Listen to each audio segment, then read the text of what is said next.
Muy buenas, ¿qué tal? En el vídeo de hoy vamos a hablar del marcado de clase CE. Seguro que muchos de vosotros tenéis muchas dudas sobre este tema y muchas dudas quieren decir muchas preguntas como estas. ¿Qué es el marcado de clase? ¿Para qué sirve? ¿Cómo se obtiene? ¿Cuáles son los requisitos para obtenerlo? ¿Existen drones con marcado de clase? Si no, ¿por qué? He visto drones de pocos euros con marcado de clase.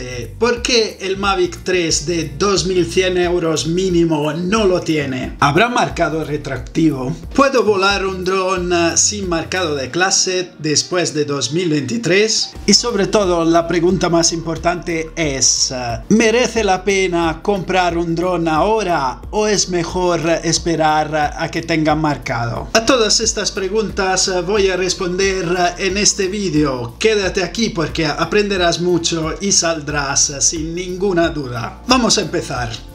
Primera pregunta, ¿qué es el marcado de clase? La respuesta está en la definición del artículo 3.12 de la normativa europea 2019-945. Marcado CE, marcado por el que el fabricante indica que el producto es conforme con los requisitos aplicables establecidos en la legislación. El marcado de clase nos indica en práctica cuáles son los productos que tienen los requisitos adecuados para entrar en una de las clases de C0 a C6 previstos por la normativa europea 2019-945 y 947. ¿Y para qué sirve? Contrariamente a lo que la mayoría de los droneros piensa, esto no sirve para jodernos y para ponernos multas en el caso de que incumplamos las normas, sino para que podamos volar en los escenarios previstos por la normativa 2019-947 y lo hagamos con unos requisitos de seguridad proporcionales al tipo de dron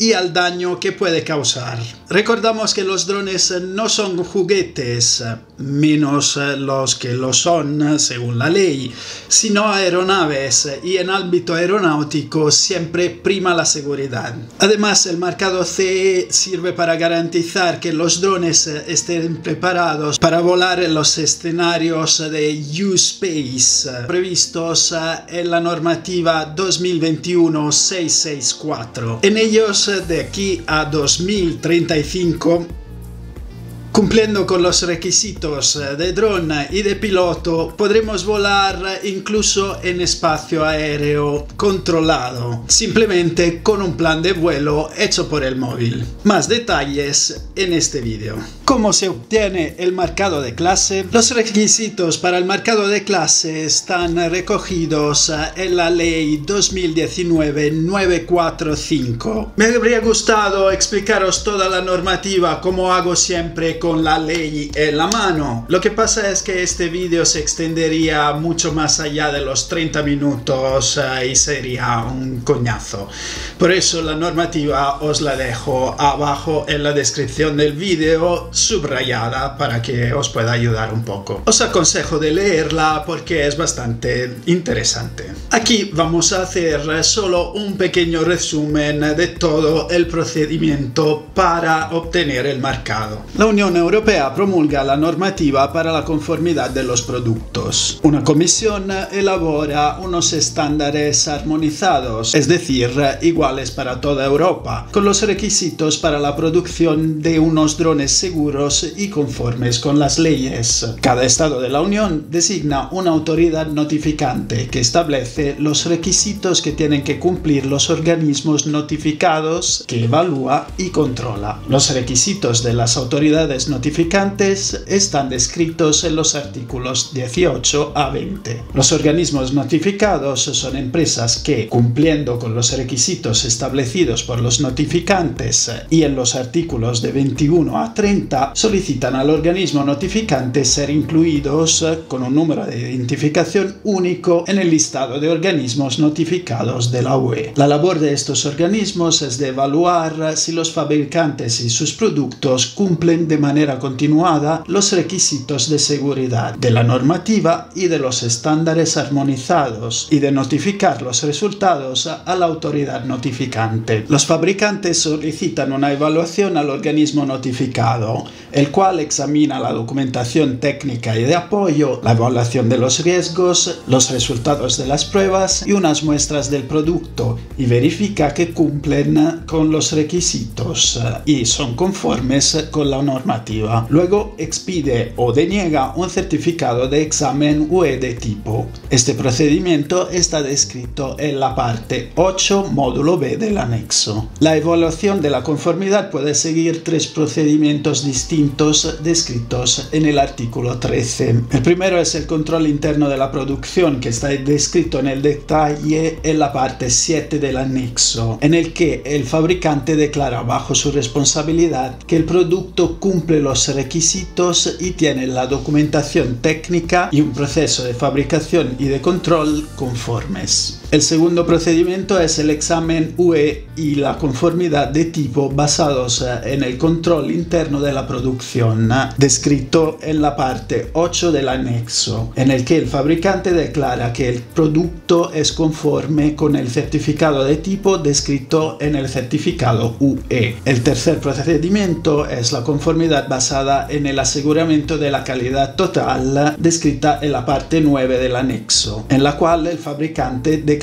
que el producto se ha producido a través de un sistema de calidad para el diseño, la fabricación, la inspección final y el ensayo, aprobado y supervisado por un organismo notificado. Después de todo este proceso, el fabricante tiene que redactar una declaración de conformidad con los requisitos descritos en el artículo 14 y en la parte 11 del anexo y poner el marcado CE y de clase. Para ser conformes, además de cumplir con los requisitos de seguridad y los de su clase y tipo, los productos tienen que tener la documentación técnica, la declaración de conformidad, el manual, una nota informativa sobre las leyes europeas, un número de serie único y los datos del fabricante. Cuando el producto esté listo y conforme, puede ser introducido en el mercado europeo a través de unos importadores que tienen que cumplir con los requisitos descritos en el artículo 8. Entre ellos,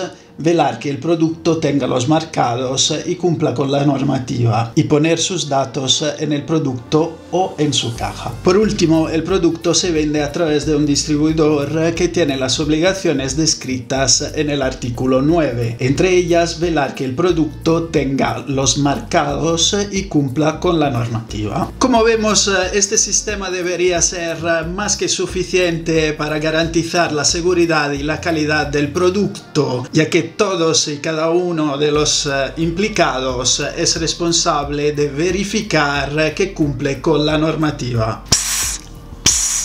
Suscríbete al canal. La siguiente pregunta es: ¿los requisitos para el marcado de clase están definidos? ¿Y cuáles son? Los requisitos efectivamente están definidos en el anexo a la ley 2019-945. Para no extendernos demasiado, vamos a ver solo las partes 1, 2 y 3 que hablan de los requisitos para las clases de C0 a C2, porque la mayoría de los drones entran en estas categorías. Parte 1. Los C0 tendrá que tener una masa máxima al despegue de 250 gramos, una velocidad limitada a 19 metros por segundo, una altura máxima limitada a 120 metros desde el punto de despegue, ser seguros de controlar por estabilidad, maniobrabilidad y señal, siguiendo las instrucciones del fabricante y en todas las condiciones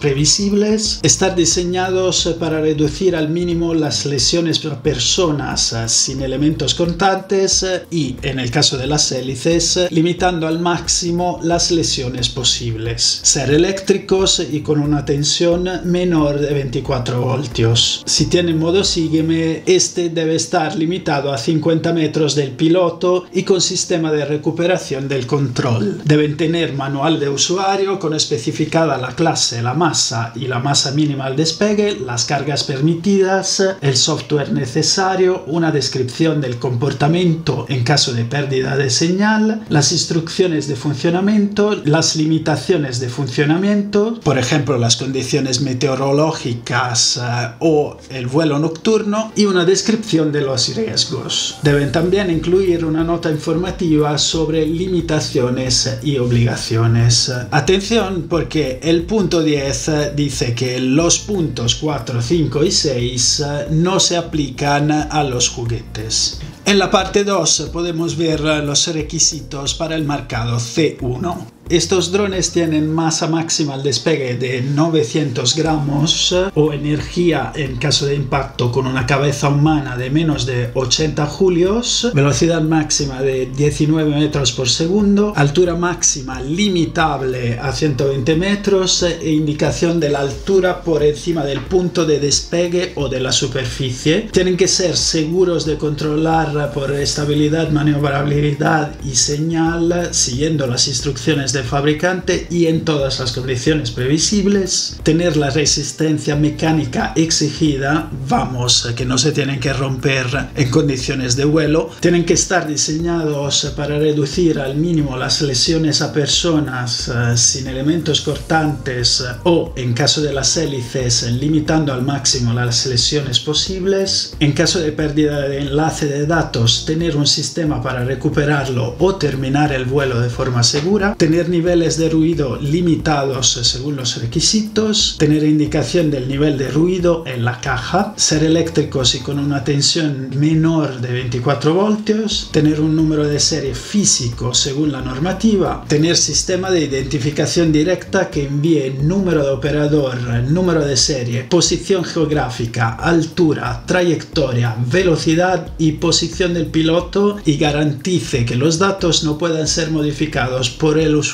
Tener sistema de geoconsciencia que permita cargar los datos sobre los espacios aéreos y las zonas geográficas de UAS, las zonas restringidas. Tener un sistema de alerta cuando se violen los límites y ofrecer información al piloto sobre la situación del dron y un mensaje cuando no se puede garantizar el adecuado funcionamiento del sistema. El sistema de geoconsciencia no debe influir sobre la seguridad del vuelo y tiene que dar información clara cuando impida entrar en una zona. También debe haber una señal clara para el piloto cuando la batería del dron o del mando está descargada, de manera que se pueda aterrizar con seguridad. Tiene que tener luces para la controlabilidad y la visibilidad de noche, de manera que se distinga de una aeronave tripulada. Si tiene modo sígueme, tiene que estar limitado a 50 metros del piloto y con sistema de recuperación del control en cualquier momento. Debe tener manual del usuario con especificada la clase, la masa y la masa máxima al despegue, las cargas permitidas, el software necesario, una descripción del comportamiento en caso de pérdida de señal, las instrucciones de funcionamiento y mantenimiento, las limitaciones de funcionamiento, una descripción de los riesgos, el nivel de ruido y la descripción del protocolo de identificación directa y el procedimiento para cargar los datos sobre los límites de espacio aéreo.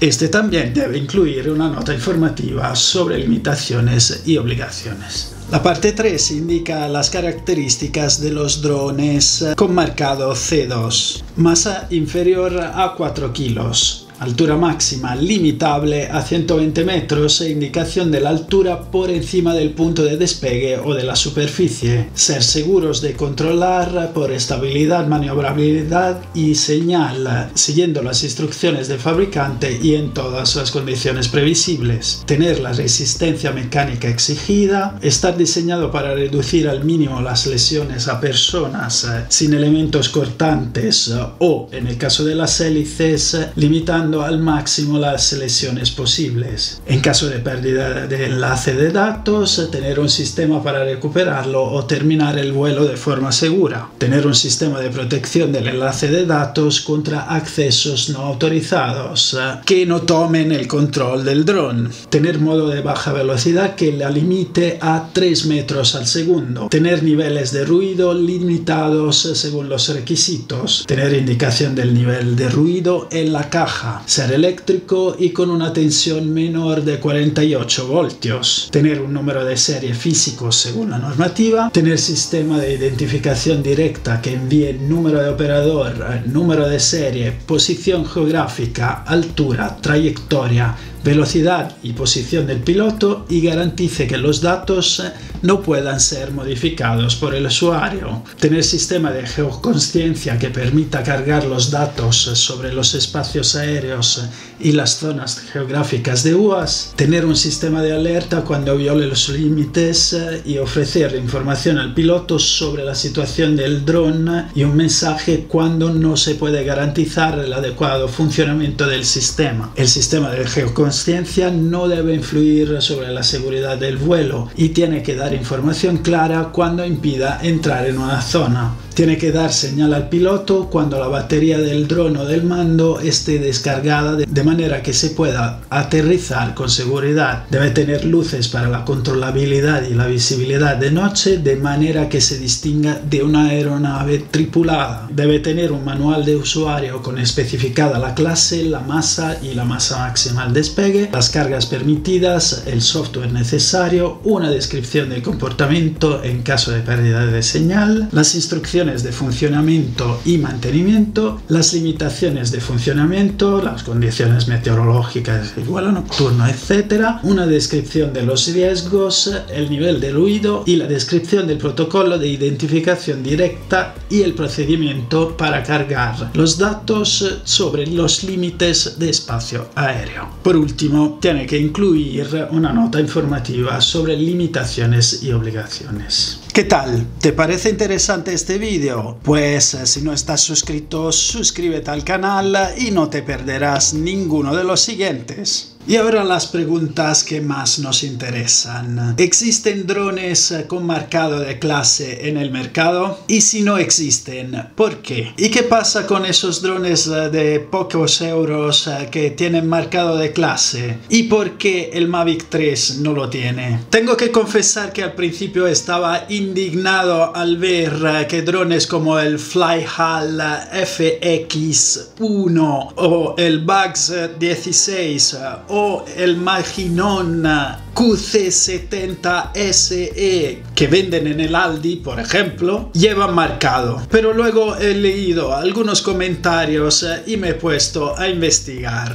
La verdad es que nunca hay que hablar de las cosas que no se saben, como he hecho yo en este caso, cosa que por otro lado casi nunca hago. Pero en este caso es difícil no caer en la trampa. ¿Y cuál es la trampa? Pues que los marcados del Flyhall, del Bugs 16 y del Maginón son falsos. ¿Y cómo vamos a saber si son falsos o no? Bueno, al final es bastante simple, porque en los drones como el Flyhall o el Bugs 16, que al final son el mismo dron, faltan características propias de su clase, como el sistema de identificación remota o el sistema de geoconsciencia. Luego es muy difícil encontrar datos oficiales sobre estos drones. En el caso de Flyhall ni siquiera he sido capaz de encontrar la página oficial del fabricante y menos el certificado de conformidad.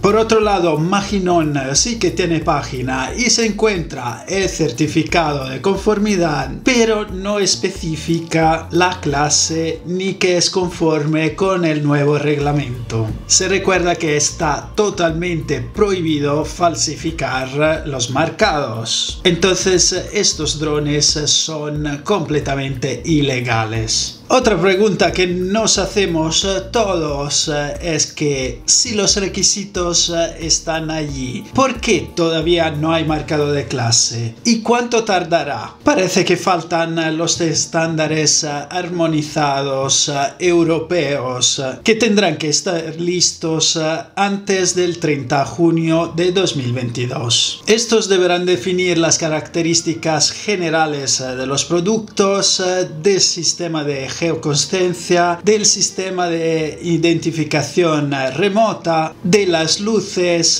de la identificación en la red, los requisitos del geocaching, que sería el mecanismo que evita que entres en una zona prohibida, y los sistemas de terminación del vuelo. Ni tampoco están designados los organismos que tienen que evaluar la conformidad.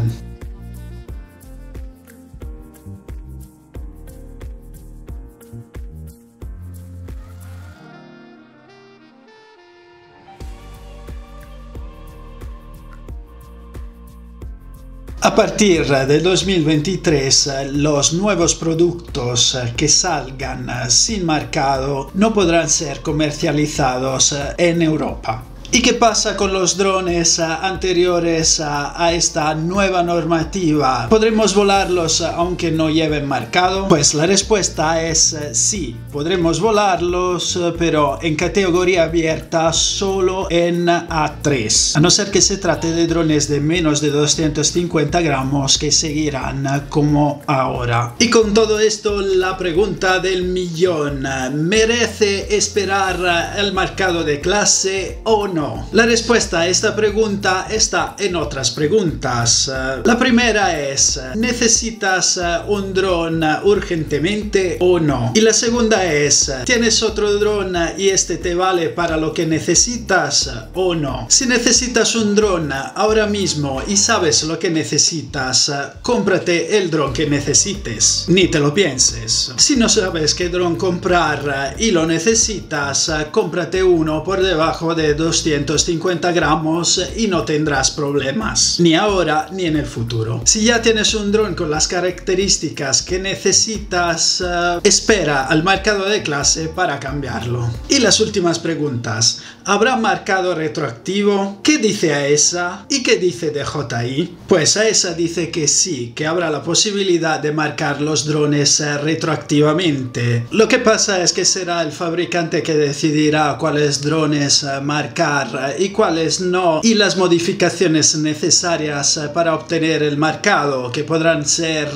de software o de hardware, y hechas por los mismos usuarios o por el fabricante. Podemos ver, por ejemplo, que los drones de DJI están saliendo casi todos con las características necesarias para obtener el marcado. Por ejemplo, los Mavic 3 tienen un peso de menos de 900 gramos, lo que indicaría que quieren ponerlos en la clase C1. Además, la misma DJI ha expresado la intención de marcar los drones retroactivamente y ha dicho que está colaborando con la Comunidad Europea para la definición de los estándares. Lo que pasa es que no sabemos cuáles drones quiere efectivamente marcar retroactivamente, ni tampoco si este proceso tendrá un coste para el usuario. Nadie puede garantizarte que el dron que compras ahora pueda marcarse retroactivamente.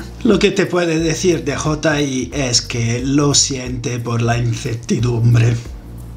¿Y tú qué piensas de todo esto? Déjame un comentario con tu opinión. Y si este vídeo te ha gustado, déjame un me gusta. Si además te ha parecido útil, suscríbete al canal para no perderte los siguientes.